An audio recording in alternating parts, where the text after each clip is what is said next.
Pues hola a todos, muchísimas gracias por estar aquí en esta tarde, en este auditorio, acompañándonos este domingo. Para algunos de ustedes quizás de regreso de las vacaciones, a lo mejor habían estado fuera, pero a medida que va acabando el verano, regresamos a la realidad del trabajo y qué bueno que tú estás aquí junto con nosotros.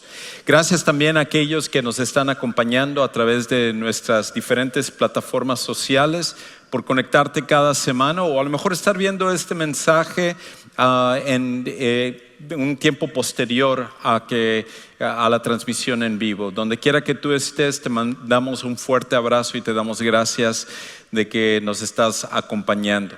Y hoy estamos en la última parte de esta serie Viviendo con Poder. Y lo que hemos estado haciendo es que cada semana hemos explorado un principio bíblico diferente que nos va a ayudar a vivir vidas más allá de lo ordinario. Vidas que puedan estar repletos del poder sobrenatural de Dios y que eso haga una diferencia no solo para nosotros, sino para la gente que está a nuestro alrededor.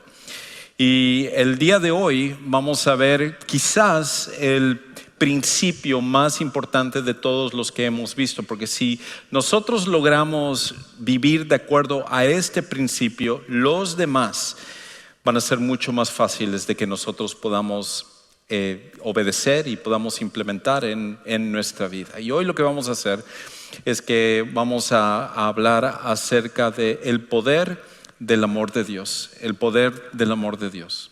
Ahora, cuando nosotros hablamos acerca del amor, lo más seguro es que la primera imagen que nos viene a la mente es 14 de febrero, Día del Amor, corazones, amor romántico, una relación entre dos personas.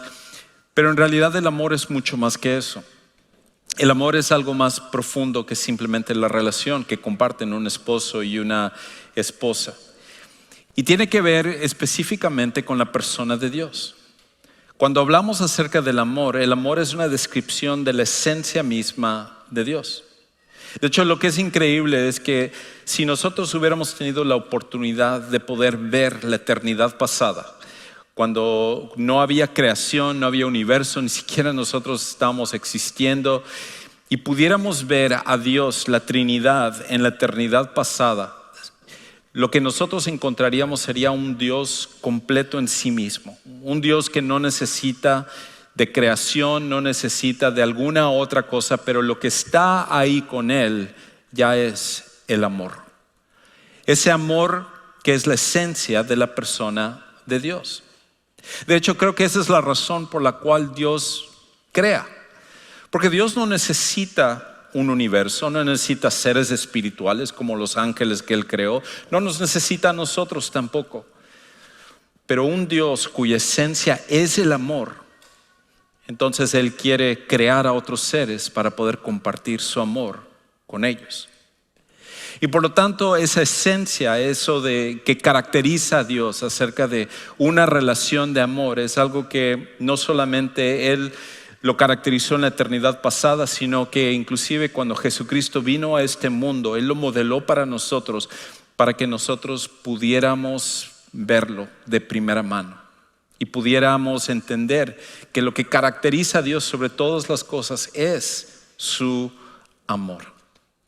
Y entonces Jesús, en una ocasión, cuando Él estaba con sus discípulos, tratando de que ellos entendieran la verdad acerca de la esencia de amor y de su amor y cómo esa esencia es la que debe de caracterizar a aquellos de nosotros que somos sus seguidores.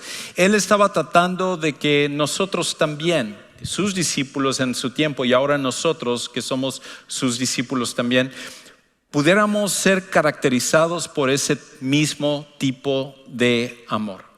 Ahora quizás tú estás aquí y tú todavía no eres un seguidor de Jesús. Nunca has tomado la decisión de poner tu fe en Jesucristo como tu Salvador personal. Y mi oración para ti es que al poder entender lo inmenso del amor de Dios, que tú puedas ser atraído a este Dios que es tan increíble.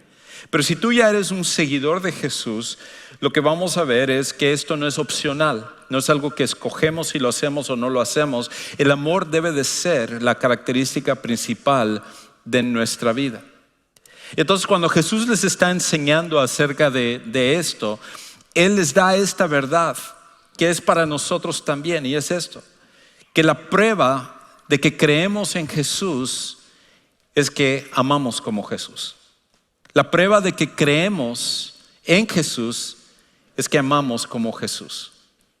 Y esta prueba es algo que, como vamos a ver en un momento, no puede ser falsificado, que es algo que nos caracteriza a todos aquellos que decimos ser seguidores de Jesús. Y entonces escucha cómo Jesús comparte esta verdad con sus discípulos.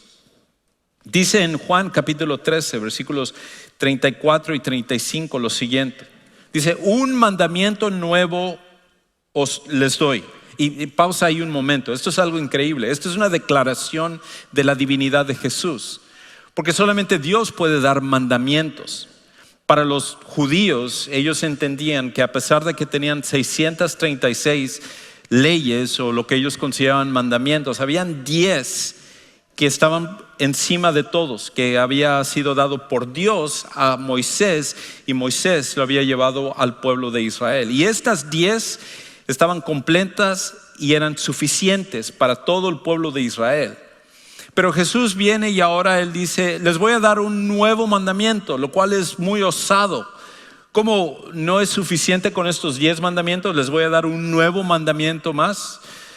Lo que pasa es que Jesús es Dios y Él está dándonos algo a ti y a mí. Y Él dice esto: ¿cuál es este nuevo mandamiento? Que se amen los unos a los otros. Y uno podría decir: bueno, esto no es un nuevo mandamiento. Hay otras religiones, otras creencias, personas que consideran que amarse uno al otro pues es obligatorio. No. Pero aquí es donde Él completa la idea. Él dice que se amen los unos a los otros como yo los he amado. Así también se amen los unos a los otros. El amor que está pidiendo Jesús que sea la característica de nosotros no es el tipo de amor al cual estamos acostumbrados, vemos o damos, sino es el tipo de amor que Jesucristo mismo modeló en su vida y a través de la manera en la cual Él creó el universo y Él se conecta con nosotros los seres humanos. Y entonces Él dice esto: en esto conocerán todos que son mis discípulos, si se tienen amor los unos a los otros.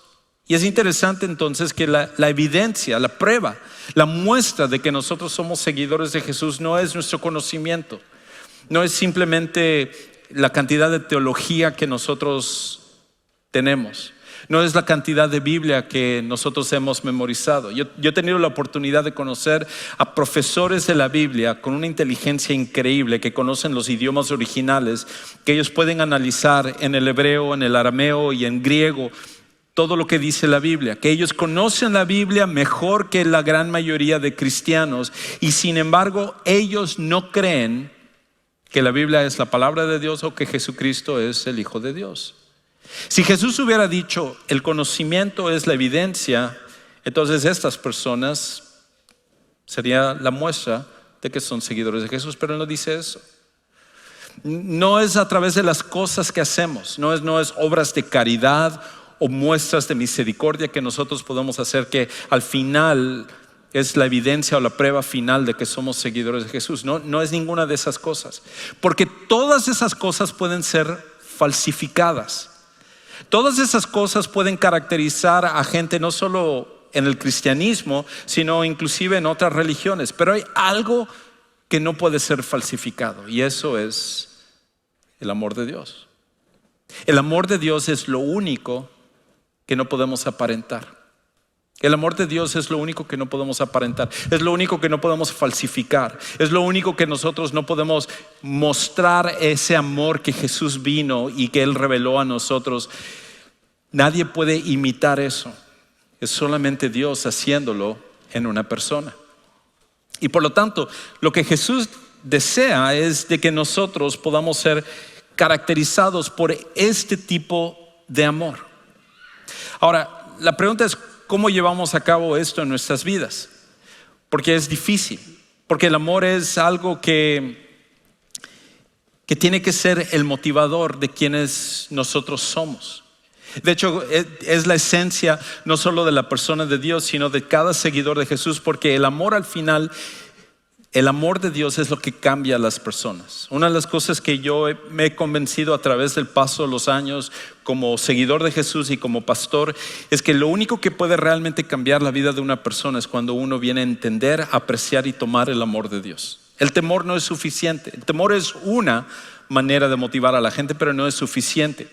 Muchas veces las personas, por las consecuencias de sus decisiones, no cambian su vida.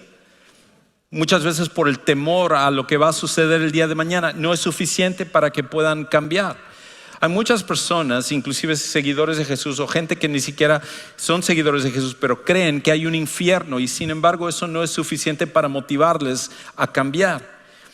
Y no es por despreciar el infierno. Jesús es el que más habló del infierno y debemos de hablar acerca de ese lugar eterno donde irán aquellos que han rechazado a Jesucristo, pero esa no es suficiente motivación para cambiar una vida. Lo que cambia una vida al final es el amor de Dios. Déjame ilustrarlo. Imagínate por un momento cómo tú manejas y tratas tu vehículo. A lo mejor tú obviamente como seguidor de Jesús nunca excedes los límites de velocidad. Tú siempre sigues todos los reglamentos y cuando estás pasando por una calle o algo donde es escuela, bajas la velocidad y nunca cambias de carril si no pones tu señal y sigues todos los reglamentos. Tú haces todo para manejar como seguidor de Jesús. Y la razón por la cual uno debería de estar motivado a hacerlo es porque cuando uno no lo hace, un policía te puede detener y te puede multar. Pero ¿qué es lo que sabemos en la realidad? Que no lo hacemos. Y lo otro es inclusive nuestros propios carros. A lo mejor si vamos ahorita a revisar tu carro, tienes basura a un lado. Tú mismo dices, hace rato que no he limpiado mi carro, no lo he ido a lavar ni nada. Y tienes ahí un refresco de hace 3 días y algo que comiste el otro día y hay otras cosas y tu carro está un cochinadero, la verdad. Así que ¿para qué queremos ir a buscar o ver tu carro, no? Pero ahora imagínate por un momento la persona que tú más amas en el mundo. Imagínate la persona que tú más amas, que tú más aprecias, que tú más respetas en el mundo. Y esa persona viene a ti ahorita mismo, terminando el servicio, viene y te da las llaves de su carro y te dice, ¿sabes qué? Me tengo que ir una semana de la ciudad. Por favor, cuida mi carro. Mi pregunta es esto, ¿cómo manejarías ese carro? ¿Lo manejarías igual? ¿Permitirías, lo ensuciarías, comerías allá y botarías basura? No lo harías. Porque cuando amas a la persona vas a inclusive cuidar las cosas que hace. Y es lo que Dios quiere con nosotros. Por el hecho de que nosotros le amamos, es que obedecemos. Por el hecho de que le amamos, es que hacemos su voluntad. Porque al final entendemos que inclusive nuestro propio cuerpo le pertenece y nuestra vida le pertenece. El amor es el mejor motivador para cambiar a las personas. El amor de Dios. Entonces el apóstol Pablo, que entiende acerca de esto, es uno de los que más escribe acerca del amor de Dios. En una carta, por ejemplo, que él escribió, él escribió a un grupo de seguidores de Jesús que se encontraban en la ciudad de Corinto. Y estos seguidores de Jesús, que él fue el que los ganó para Cristo, ellos se habían desviado del amor de Dios y empezaron a entrar en conductas como inmoralidad sexual y desobediencia y amor por falsas enseñanzas y cosas. Y Pablo les escribe en una carta que nosotros contenemos en la Biblia que se llama Primera de Corintios, y ahí les va llevando al punto de decir, por amor a Dios, ustedes necesitan regresar a hacer estas cosas. Pero él no solo les escribe a gente que conoce, sino que en otra carta escribe a un grupo de seguidores de Jesús que él nunca conoció, pero él les habla acerca del amor. Y ellos se encontraban en la ciudad de Roma. Y cuando él les escribe, él les insta también a que ellos tengan amor. Y de hecho ese es el pasaje que vamos a ver el día de hoy, y donde él les habla de forma práctica cómo ellos pueden llevar a cabo el amor como seguidores de Jesús en la vida diaria. Y lo primero que él les dice a ellos, lo primero que él les va a instar es esto: que si no amamos a otros cristianos, no amaremos a otras personas. Si no amamos a otros cristianos, no amaremos a otras personas. Comienza con esa idea, con el primer principio. Y él les dice esto en Romanos capítulo 12, versículo 9. Les dice, el amor sea sin hipocresía. Y la pregunta es, ¿cómo es el amor sin hipocresía? Bueno, él lo describe. Un amor que no tiene hipocresía es uno que aborrece lo malo, aborreciendo lo malo y aplicándose a lo bueno. Un amor genuino, real, que no es hipócrita, es uno que busca lo bueno y que aborrece lo malo, que rechaza aquello que es malo. Y entonces este tipo de amor que nosotros debemos de tener es el tipo de amor que no podemos nosotros aparentar. Y entonces él continúa diciendo en el versículo 10 esto. Dice en el versículo 10, sean afectuosos unos con otros, o sea, entre seguidores de Jesús, con amor fraternal, con honra, dándose preferencia unos a otros. ¿Cómo es el amor fraternal? Bueno, aquí él empieza a describirlo. Dice, con honra dándose preferencia unos a otros. No sean perezosos en lo que requiere diligencia. Sean fervientes en espíritu, sirviendo al Señor, gozándose en la esperanza, perseverando en el sufrimiento, dedicados a la oración, contribuyendo para las necesidades de los santos, practicando la hospitalidad. Y yo podría tomar toda una predicación tratando de explicar cada una de estas cosas que Pablo dice, pero lo que une al final esto es esta idea de que el amor tiene que ser practicado primero entre los cristianos. ¿Por qué? Porque al final de cuentas, la iglesia es la escuela donde aprendemos a amar a personas imperfectas. La iglesia es la escuela donde aprendemos a amar a personas imperfectas. Y es difícil porque muchas veces los mismos cristianos somos aquellos que nos dañamos más que otros. Seguramente tú has escuchado, o a lo mejor tú has dicho, no hombre, la gente de la iglesia, prefiero no ser parte de una iglesia. Conozco gente que no es cristiana, que se porta mejor que los cristianos y tengo una mejor relación con ellos. Pero en la iglesia, cómo te despedazan, te critican, chismean, te traicionan, todo tipo de cosas. A veces entre los cristianos somos peores que entre aquellos que no son cristianos. Y por eso tanta gente ha dejado de ir a la iglesia. Tanta gente se va de la iglesia porque en algún momento ha sido lastimado por algún cristiano. Y es difícil amarnos porque somos imperfectos. Y todos tenemos historias y tenemos ocasiones en las cuales podemos justificar y decir, no hombre, me dijeron esto, el líder me dijo esto, el pastor me hizo esto, esta persona me hizo esto. Todos tenemos nuestras historias. Una historia que me pasó a mí hace algunos años, yo estaba terminando de dar una lección aquí y de repente vi a una señora que nunca la había visto antes y terminando me acerqué a saludarla como trato de hacer con las personas, y cuando le di la mano ella me saludó, pero sentí un papel y entonces agarré el papel y lo metí en mi bolsillo y seguí saludando a la gente. Y al final ya que todos se habían ido, saqué el papel y empecé a leerlo, y en el papel era una serie de críticas de todo lo que había enseñado en esa noche, corrigiéndome, diciendo esto estaba mal, debiste haber dicho esto, este no era un buen ejemplo, y corrigiendo todo lo que acababa de enseñar. Y mi naturaleza pecaminosa empezó inmediatamente, ¿en qué seminario has estudiado para venir a corregirme después de todo lo que he estudiado y dedicado?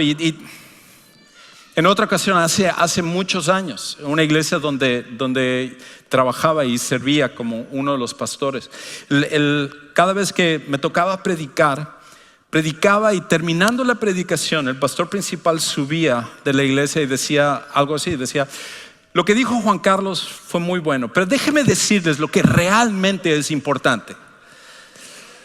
Y con todo eso acababa de tirar mi predicación a la basura, prácticamente.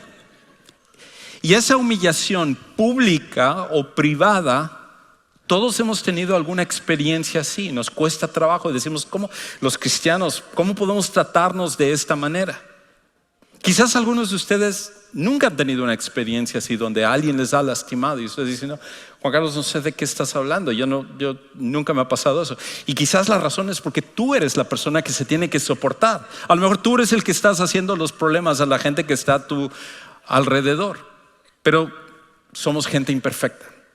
La iglesia está llena de personas imperfectas. Y lo que Pablo está diciendo es esto.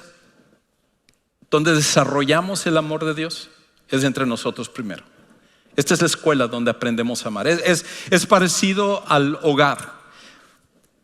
Es en el hogar, es en la relación con tus papás, donde tú aprendes el respeto y la disciplina.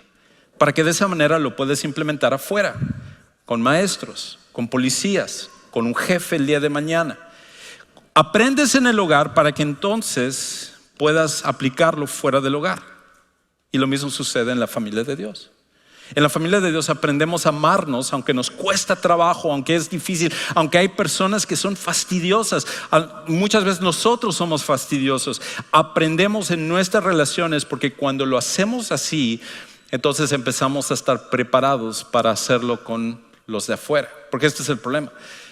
Que si no amamos a aquellos que son hijos de Dios, que han sido redimidos por la sangre de Jesús igual que por nosotros, ¿cómo lo vamos a hacer con aquellos que no lo son? No lo vamos a poder hacer. Por eso aprendemos aquí para poder entonces amar también a las personas de afuera. Y entonces Pablo, después de que habla acerca de la manera como debemos de tratarnos los unos a los otros dentro de la iglesia, empieza a expandir un poquito el círculo y empieza a pensar en cómo debemos también de amar a los que están afuera de la iglesia. Debemos de amar a todas las personas. Y lo que él dice es esto, que amar, lo que hace en realidad es decide anteponer las necesidades de otros antes que las de nosotros. Eso es lo que es amar. El amor en realidad lo que significa es anteponer las necesidades de otras personas a las de nosotros. Voy a dar preferencia a tus necesidades que a las mías, que es exactamente lo que Dios hizo por nosotros. Cuando Dios nos creó, Él no lo hizo porque lo necesitaba Él, sino esa era nuestra necesidad de existir. Cuando Cristo vino y sacrificó su vida, Él estaba poniendo a un lado su derecho de gloria, su derecho como Dios, para que nosotros pudiéramos obtener salvación y perdón de pecados, porque esa era nuestra necesidad. Él antepuso nuestra necesidad a su propia gloria, que Él tenía derecho a tener. Y entonces eso es lo que hace el amor. El amor escoge anteponer las necesidades de otros a las de nosotros. Y entonces escucha cómo Pablo empieza a explicar un poquito con respecto a esto. Él dice en el versículo 14: bendigan a los que les persiguen, bendigan y no maldigan, siguiendo lo que Jesús había dicho. Que Jesús no dice traten bien a sus enemigos, no dice amen a sus enemigos. Wow, es mucho más allá de lo que nosotros queremos hacer. Y luego dice esto: gócense con los que se gozan y lloren con los que lloran. Tengan el mismo sentir o pensar unos con otros. No sean altivos en su pensar, sino condescendiendo o humillándose con los humildes. No sean sabios en su propia opinión. ¿Por qué? Porque cuando tú antepones las necesidades de otras personas, los que te persiguen, tú los vas a tratar bien. Los que lloran, tú vas a llorar con ellos. Los que se gozan, tú te vas a gozar con ellos y celebrar con ellos. Cada uno, de acuerdo a su necesidad, antepone su necesidad a tu propia necesidad, porque es lo que hace el amor. El amor escoge siempre poner las necesidades de otros antes que las necesidades propias. Y entonces, cuando nosotros somos capaces de poder amar a las personas, eso va a ser la característica no solo hacia los cristianos, sino aquellos que están afuera. Y entonces, cuando Jesús nos llama a hacer esto, lo que nos está diciendo en realidad, como seguidores de Jesús, es esto: que Dios espera que nuestra deuda de amor la paguemos con otros. Porque no podemos pagar nuestra deuda de amor con Dios. No importa qué tan bueno tú trates de ser, no importa qué tan fiel trates de ser, recto tú trates de ser, íntegro tú trates de hacer, ninguno de nosotros jamás le podremos saldar la deuda de amor que nosotros tenemos con Dios. Dios nos dio un amor que es incondicional, que es inagotable, y nosotros jamás vamos a poder pagarle a Dios lo que le debemos. Pero sí podemos empezar a pagar esa deuda con otros que están a nuestro alrededor. Y es por esa razón que cuando a Jesús le preguntaron el mandamiento más grande, le dijeron, él contestó, el mandamiento más grande es amarás al Señor tu Dios con toda tu alma, toda tu fuerza, todo tu ser, todo lo que tú eres. Por cierto, el segundo mandamiento, que no me lo preguntaste, pero te lo voy a dar porque está íntimamente conectado, es amarás a tu prójimo como a ti mismo. ¿Por qué? Porque los dos están conectados. Amas a Dios y automáticamente se debe de expresar en la manera como tú amas a la gente que está a tu alrededor. Entonces Pablo lo explica de esta manera. Nunca paguen, versículo 17, nunca paguen a nadie mal por mal. Respeten o consideren lo bueno delante de todos los hombres. Si es posible, en cuanto de ustedes dependa, estén en paz con todos los hombres. Amen a todas las personas, inclusive aquellos que los están maltratando.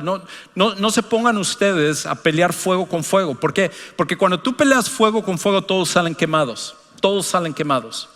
Más bien, cuando a ti te traten mal, tú corresponde con amor, para que al final de cuentas no sea la maldad la que te domine. Y entonces cuando haces eso, y tu motivación es no la persona que te está maltratando, sino al final la motivación es el hecho de que Dios, tienes una deuda con Dios de amor, entonces puedes ir pagando esa deuda de amor con otras personas. Amamos a otros porque Dios nos amó primero. Esa es la motivación para hacer las cosas. Y entonces Pablo reconoce que va a haber situaciones que son súper difíciles, porque a lo mejor tú estás aquí, tú estás escuchando esto y tú dices, Juan Carlos, tú no sabes lo difícil que es esto para mí, porque yo tengo una persona en mi vida que me está súper maltratando. A lo mejor es un cónyuge, a lo mejor es alguien en el trabajo, a lo mejor es, no sé, una persona con la cual tuviste una relación, es un jefe o alguien y te está lastimando, dañando, inclusive físicamente ha habido abuso. Y ¿cómo haces con ese tipo de personas? ¿Cómo haces en los casos extremos? Y Pablo toma en cuenta eso también y reconoce que va a haber casos extremos que no nulifican lo que es esta regla. Porque en esos casos, cuando es alguien que es extremo en el maltrato hacia nosotros, lo que necesitamos entender es esto: que cuando confiamos en Dios, podemos responder el maltrato con amor. Cuando confiamos en Dios. Porque al final de cuentas, cada vez que tú y yo tratamos de saldar cuentas, vengarnos, desquitarnos con aquellos que nos lastiman, ¿cuántas veces salen bien las cosas? Cuando somos honestos, tendríamos que reconocer que en la gran mayoría de casos, lejos de componer las cosas, echamos a perder más las cosas. Y esto es lo otro, que si tú y yo decidimos desquitarnos con aquellos que nos maltratan, lo que en realidad estamos diciendo es esto: Dios, tú no sirves, tú no vas a poder hacer nada. Yo voy a tomar cartas en este asunto porque yo soy el que tengo que hacerlo, porque no confío en ti.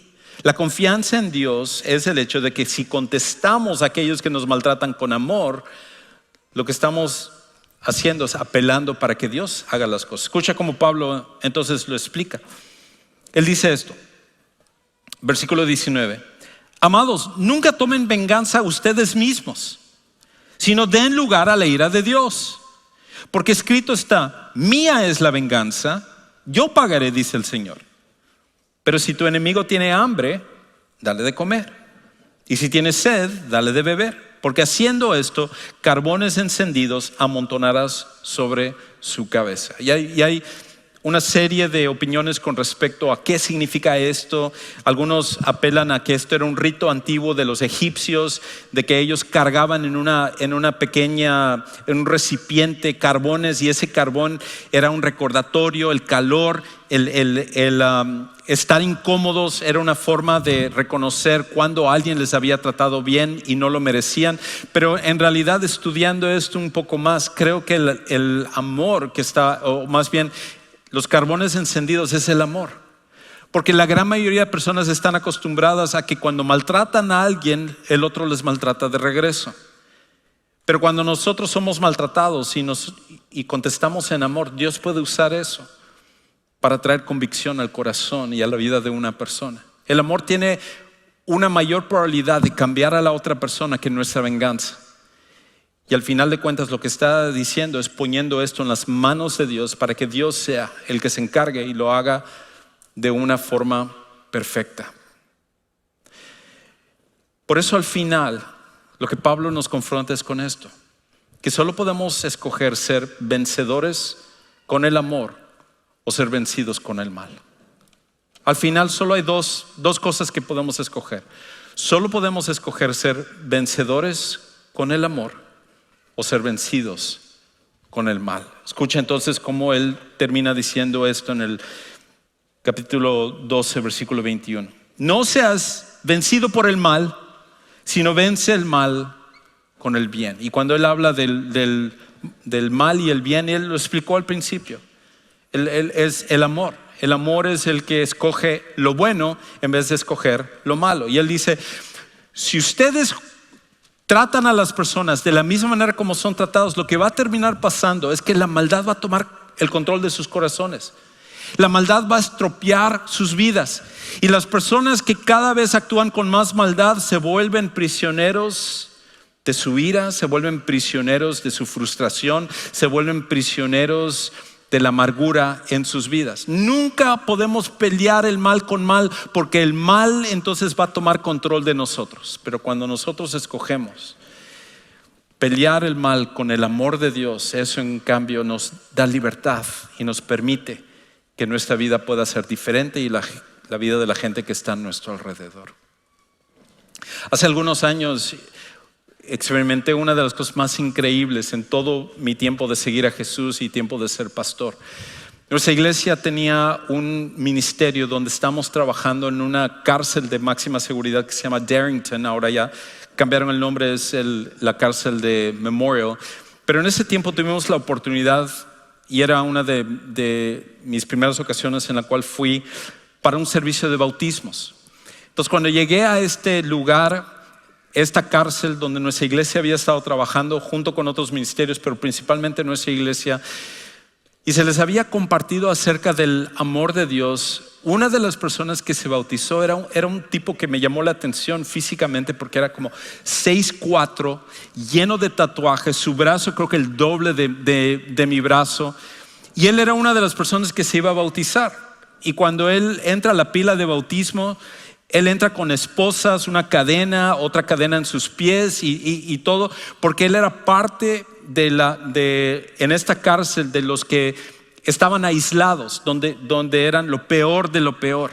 Y entonces yo pregunté a una de las personas, ¿y este tipo qué onda con él? Muy impresionante él y todo. Y me dice, empezaron a contar su historia, empezaron a decir, este tipo se está bautizando, pero él nació en una familia donde el papá era parte de la pandilla de la raza aria, de la hermandad aria.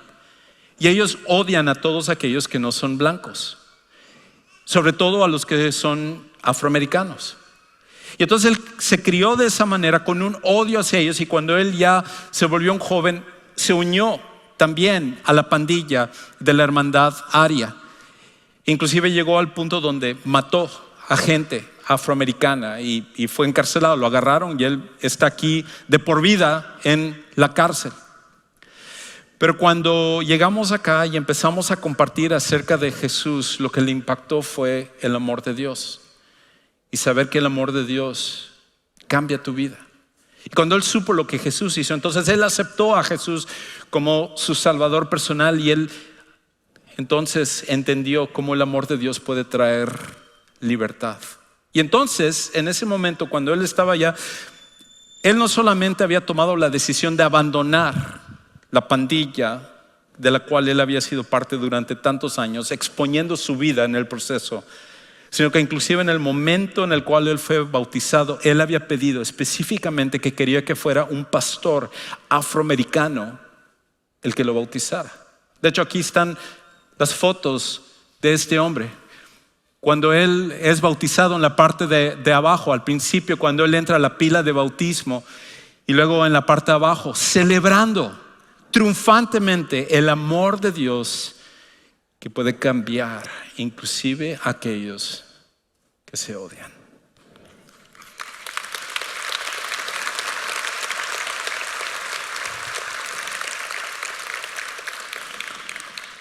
Si el amor de Dios es capaz de cambiar a una persona así, entonces nosotros tenemos que permitir que el amor de Dios nos cambie a nosotros.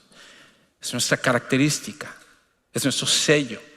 Es como la gente va a saber que nosotros somos seguidores de Jesús. Comienza aquí en la iglesia, entre nosotros. Gente imperfecta, gente que nos lastimamos, gente que fallamos, pero que nos seguimos amando y seguimos adelante juntos como una familia en la fe.